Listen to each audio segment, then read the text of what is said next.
Just Chris Holcomb from the 11 Alive Storm Trackers. We are doing a special Facebook Live. You'll notice here that if you're watching on YouTube or on OTT, I've got my phone up here as well, where I'm doing a Facebook Live there, but I'm also talking on YouTube, our app, 11 Alive Plus. We also have all of our digital feeds going here, where we are doing a special live weather coverage for you here. This is at 9 o'clock on Monday night, as we are tracking rain that is going to be moving our way. It's already moving in.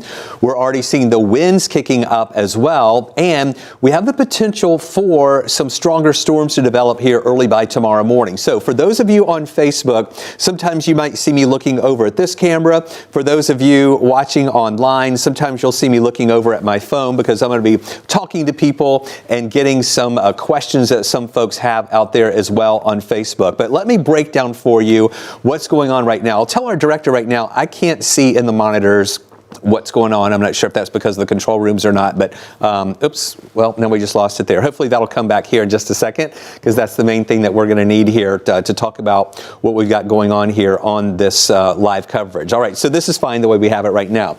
So look at the rain that's moving through our area right now. This started off as light rain coming in from the south and west. As I put this into motion here, you can see how all of that rain has been moving in from the south and also to the west of us. And it's going to keep feeding in during the evening hours, overnight, and it's going to get even heavier early tomorrow morning. You can see the yellows and the oranges there. That's where we have some of that more moderate and even the pockets of heavy rain. So this is just getting going right now, and it's going to continue feeding through our area during the day, during the nighttime hours tonight, and then that stronger activity is going to be moving in tomorrow. You can see as I widen out a little bit more, and those of you on Facebook, you see that behind me here as well. And look where we have severe thunderstorms and even tornado watches taking place right now. This is down along the Texas and Louisiana coastline, as well as including the New Orleans area that goes into the southern parts of Mississippi as well. And that is all. The strongest part of that looks like tonight during the evening hours and in the early overnight hours. That severe weather threat is mainly going to be there along the coastline. And then elsewhere, you see additional rain well to the north of that. That all has to feed our way too. So we are looking for a pretty significant weather event tonight, not necessarily because of the severe weather threat, but because of all of the impacts that we have with it, with wind, with the heavy rain and the flood risk, as well as that severe weather threat early tomorrow morning. So let's break all of those down for you. This is what we're going to be watching out there. Number one, the rain risk. We're talking about 2 to 3 inches of rain possible here, and there's going to be even spots that pick up more than that, maybe localized areas picking up about 4 inches of rain. That is going to be impacting creeks and streams. Those will be rising. We may have some street flooding as well, and we do have a flood watch in effect. I'll break that down for you in just a second. We also have the wind threat. Now, when we're talking about the winds, a lot of times that we have these weather systems move through, we'll have just strong winds with a line of storms moving through, and it'll be in and out quickly. That is not the case with this. We're talking about winds that are not even in association with thunderstorms. And if you've been outside tonight, maybe you've noticed those winds are already whipping up, and they are going to get stronger through the overnight hours and into tomorrow morning. So we could see winds gusting between 30 and 40 miles an hour here in the metro area and over a big part of North Georgia. But in Northeast Georgia, those winds are going to be even stronger. We're talking about 50-mile-an-hour wind gusts in parts of Northeast Georgia, and we could see some tree limbs come down or some trees come down. That could cause some power outages as well. So I want you to be aware of that during the overnight hours. And then the storm threat, the severe weather threat, that is going to be mainly tomorrow morning, let's say between 4 and 8 o'clock in the morning. That's when things are going to be a little more active here as this line of storms moves through. That's the part that has the severe weather threat. But we think that the bigger chances or higher chances for Tornadoes and a more widespread severe weather event will be down in central and also South Georgia. I'm going to break that down for you as well. So let's talk first about the wind. Notice these counties up in North Georgia that are in more of that orange color. That's where we have a high wind warning that is in effect. And that's what I was talking about a little bit earlier, where we have winds that could be around gusting to 50 miles an hour.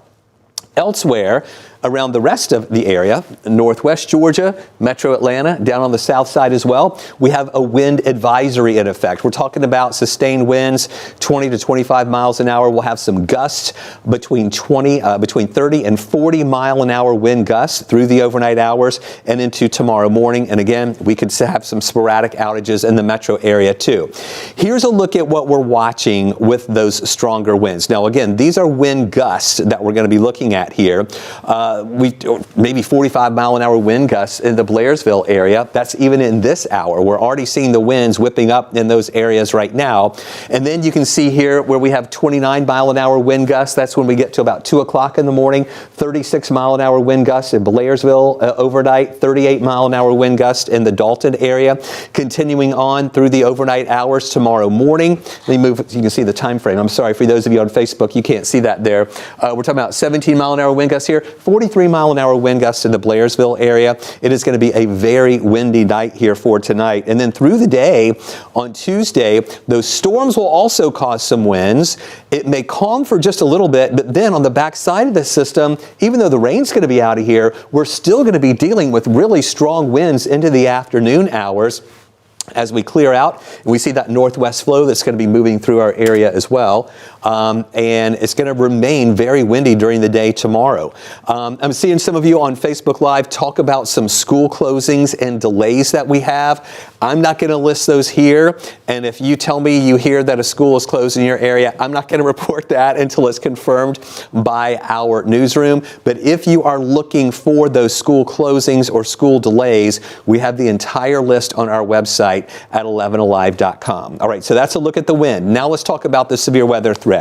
I showed you just a few moments ago on radar where we have those storms in Texas, Louisiana, southern Mississippi, where we have those tornado watches in effect. Really, it's the Gulf Coast region overnight tonight where we have the area most likely for severe storms and the potential for tornadoes. That's where we have a level 3 of 5 risk for severe storms.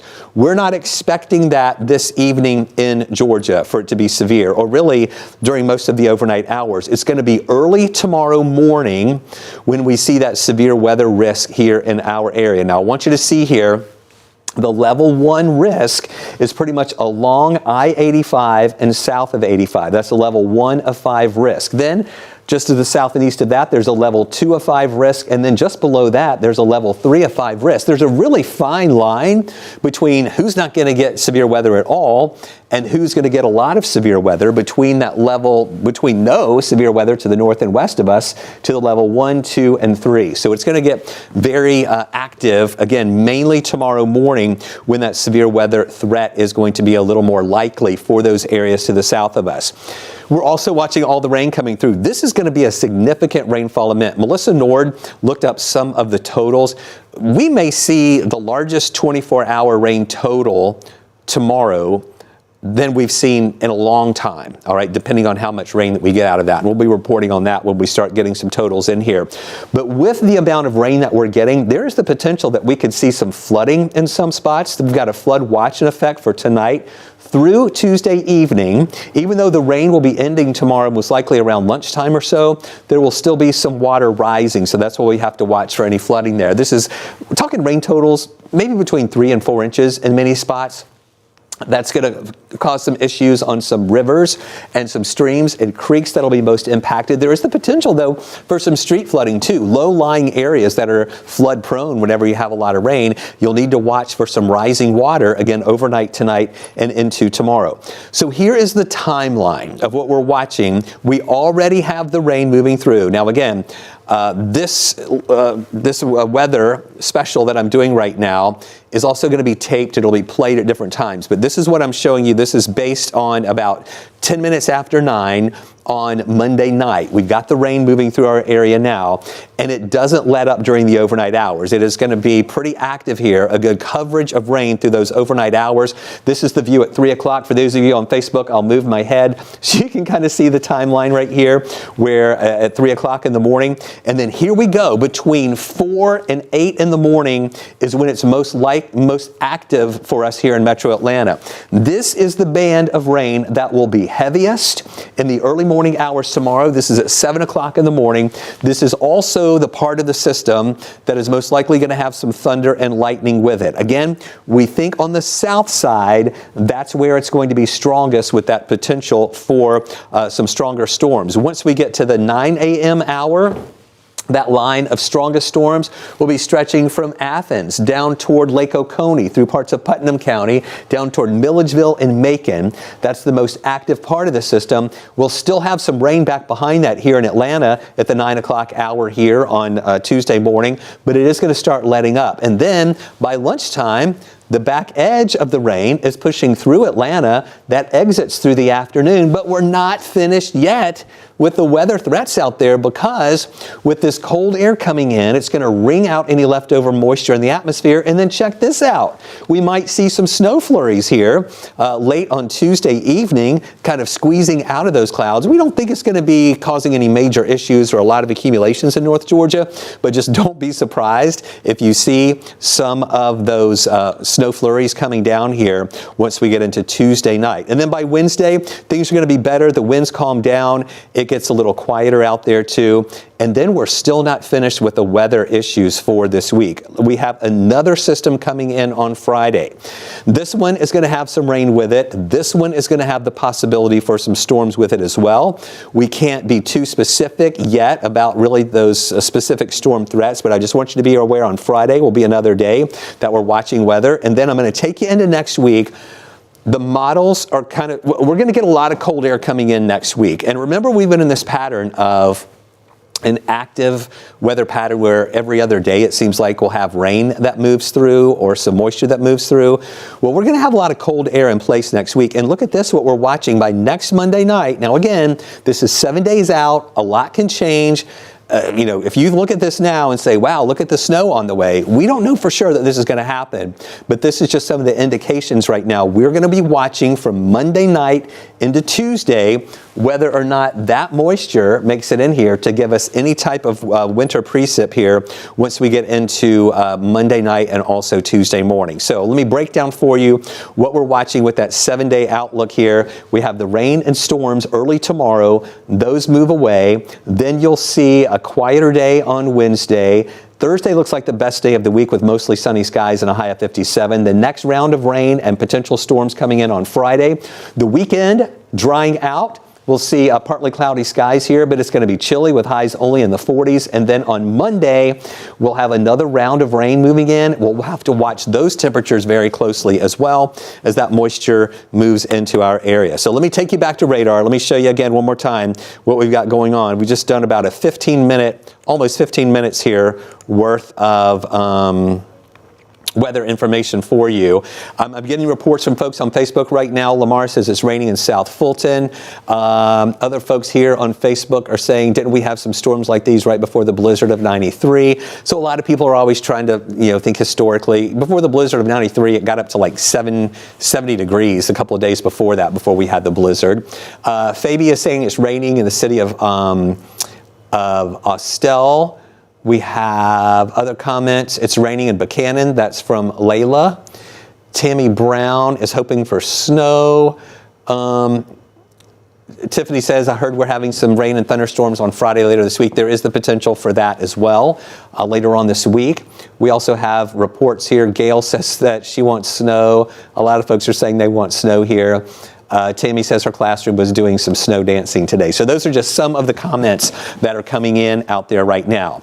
Now I'm going to go for about 45 more seconds here before we wrap it up there at 9:15. But I just want you to know we're watching this system very closely.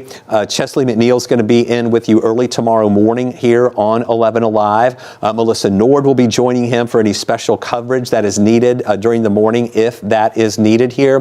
But the main things I want you to watch for will be the wind whipping up. We may have some power power outages. We can have some tree limbs and power lines down, even not involved in any thunderstorms. We've got the heavy rain with the flood watch in effect, and then we also have the wind advisory in effect with those winds out there and a lot of rain moving through and just watching the potential for some of those stronger storms tomorrow morning. So keep it with us here from the 11 Alive Storm Trackers. We'll have more for you throughout the night tonight and throughout the day tomorrow. Thanks for watching this special coverage on 11 Alive.